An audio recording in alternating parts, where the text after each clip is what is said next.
Amid the rush, one boy stood alone with a second-hand guitar that looked almost too big for his thin frame. His clothes were worn, his sneakers scuffed, and his voice, his only treasure, rose above the city noise.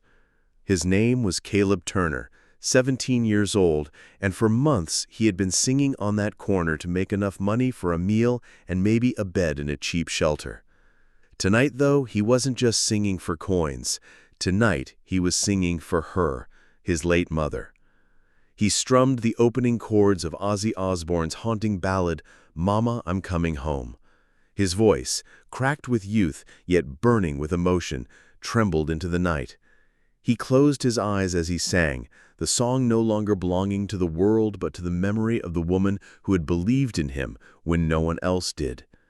Passersby slowed. Some stopped. The city's heartbeats seemed to hush for a moment, as if the universe itself leaned in to listen. His voice climbed into the night air, carrying not only the lyrics, but a story of loss, longing, and love too big to be silenced. Among those who stopped was Marcus Bennett, a music producer once hailed as one of the industry's brightest minds. But that was before tragedy struck. Marcus had lost his wife, Evelyn, in a car accident the year before. Since then, music had become painful, every lyric a reminder of her absence. He had stopped producing, stopped writing, stopped listening. The industry buzzed on without him, but he was a ghost wandering through his own life. That night, Marcus hadn't planned to stop. He had been walking home from yet another meeting he didn't care about when the sound of Caleb's voice hit him like a tidal wave. Something in the way the boy sang, raw, unpolished, but drenched in sincerity, pulled Marcus into the small circle of strangers who had gathered. When Caleb reached the chorus, "Mama, I'm Coming Home," Marcus's throat tightened.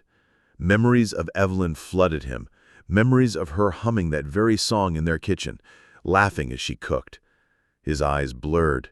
He had not cried in months, but now the tears refused to be contained.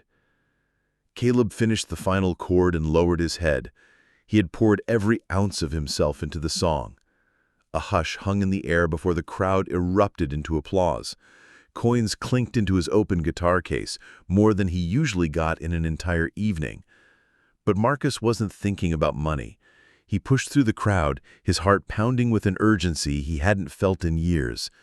"Kid," Marcus said, his voice rough, "what's your name?" Caleb blinked, startled. Caleb. Caleb Turner." Marcus nodded slowly, as if memorizing it. "Do you know what you just did out here?" Caleb gave a half shrug. I sang. It's all I know how to do." Marcus looked at the boy's trembling hands, his thin jacket against the cold. Something inside him, something buried beneath grief, stirred awake. "Come with me," Marcus said, surprising even himself. Caleb frowned. "Why? I don't go with strangers." Marcus managed a small smile. "That's smart, but I'm not just anyone. My name's Marcus Bennett. I used to be a music producer." The name meant nothing to Caleb, but the sincerity in Marcus's eyes spoke volumes. Marcus continued, "I think you've got something rare, Caleb, something the world needs to hear. Let me help you." Caleb hesitated. He had learned to be wary, life on the streets demanded it. But something about Marcus's voice carried truth, a kind of broken honesty he instinctively trusted. "Okay," Caleb said finally, his voice barely audible. The next day, Caleb found himself standing in a recording studio that had been silent for nearly a year. Dust lay over the mixing boards, and cables were coiled like sleeping snakes. Marcus hadn't stepped foot in here since Evelyn's funeral. But with Caleb's wide, uncertain eyes watching him, Marcus felt the faint stirrings of life in the room. "All right," Marcus said, flipping switches, his hands moving from muscle memory. "Sing something. Doesn't matter what." Caleb clutched his guitar nervously, then began strumming "Mama, I'm Coming Home" once more. The studio walls caught his voice and magnified it, turning raw street music into something that shimmered with potential. Marcus sat back, listening. For the first time in months, he didn't hear grief. He heard possibility. Over the next weeks, Marcus and Caleb became unlikely partners. Marcus taught Caleb how to control his voice, how to use silence as power, how to tell stories through melody. Caleb, in return, reminded Marcus why music mattered in the first place. "You sing like every note could be your last," Marcus told him one night. "Don't ever lose that." Caleb looked down. "Music's all I have. If I don't sing, I don't exist." Marcus's chest ached.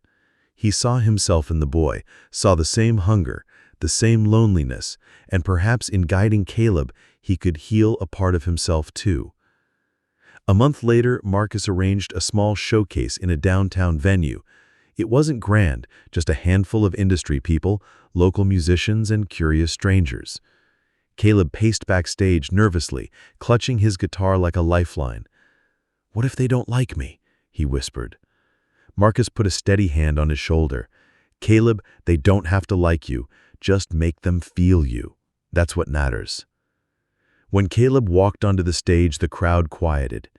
He sat on a stool, closed his eyes, and once again began, "Mama, I'm coming home." But this time, he didn't sound like a boy on a street corner. He sounded like an artist, a storyteller, a soul reaching out to every person in the room. By the time he finished, the audience was on its feet, clapping, cheering, some even crying. Caleb blinked, overwhelmed. For the first time in his life, he wasn't invisible. The performance spread like wildfire.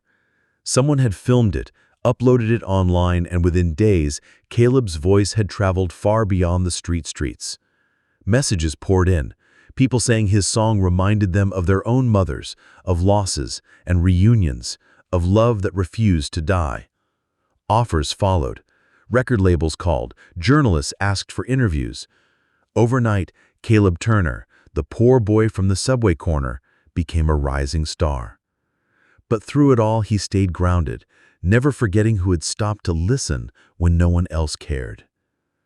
Marcus watched Caleb's ascent with quiet pride. For him, the boy was more than a discovery. He was salvation. Through Caleb, Marcus found purpose again, found a way to channel his grief into something that gave life instead of drowning in silence. One evening, after a long day in the studio, Caleb turned to Marcus. "Why me?" he asked softly. "You could have helped anyone. Why did you stop for me that night?" Marcus's eyes misted. "Because, kid, you reminded me of someone I loved, someone I lost.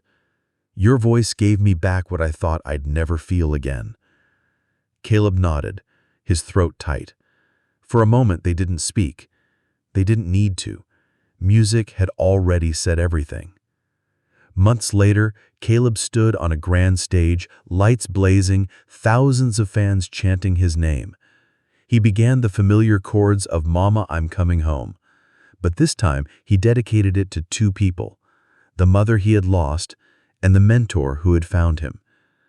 In the front row, Marcus listened, tears streaming freely. He no longer feared the memories that came with the song. Instead, he embraced them, knowing Evelyn would have wanted this, to see someone's life transformed by music, to see Marcus alive again. As Caleb's voice soared over the crowd, Marcus whispered to himself, "Mama, I'm home too." And in that moment, both the grieving producer and the poor boy knew music had not only changed a life, but saved two.